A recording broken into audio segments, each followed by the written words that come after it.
What's up? What's up? I told y'all I got a question for y'all today. Check it out. Check it out. Check it out. It says, is there anyone in your life with whom you need to be reconciled or to whom you need to confess that you have been living under a false piece of ignoring the truth? That's cold, ain't it? A false piece of ignoring the truth. That one right there is something else. It say, now I exhort you, brethren, by the name of your Lord, our Lord Jesus Christ, that you all agree and that there be no division among you, but that you be made complete in the same mind and in the same judgment. 1 Corinthians 1:10.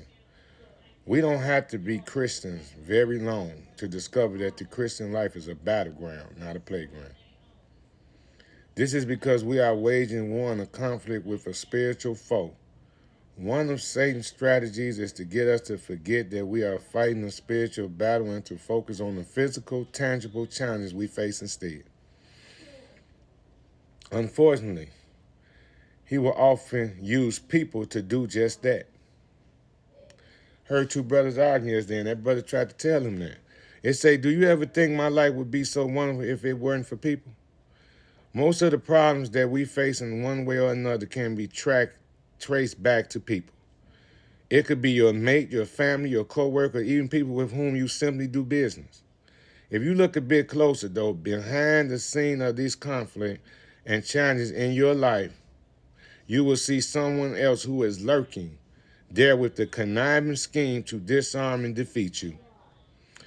That someone is Satan, busy pulling the strings and pushing the buttons in this invisible war raging all around us. One of Satan's primary strategies is to use people to engineer our spiritual downfall by driving wedges between us that shatter our unity and draw our focus away from God. God is a God of unity, and he hangs out where oneness bounds.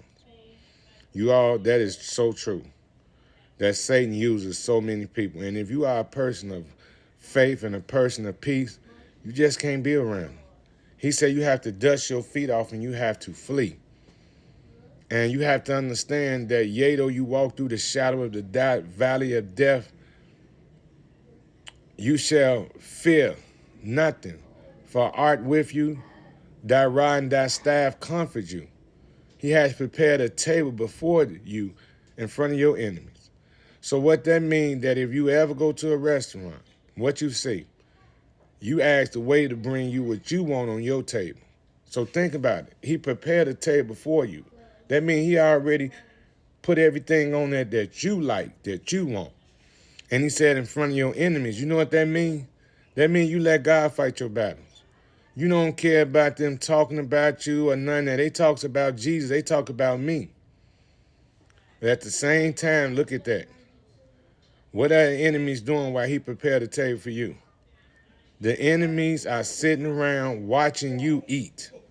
The enemies are sitting around hating. The enemies are sitting around bite. But one thing the enemies ain't doing, sitting down at the table that God prepared for you.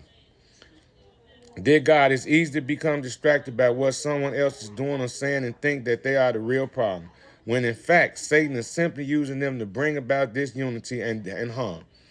Give me a heart of kindness, compassion, and understanding, knowing that you love each of us and seek for us to live lives in unity under you.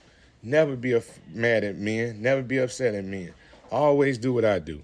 Feel sorry for them, because God send them down. But when I give you that shake, let you know it's time for me to be awake. Time for me to transform by renewing my mind, dust my feet off, and flee. Because seriously, you could do greatness with God and by yourself. Peace.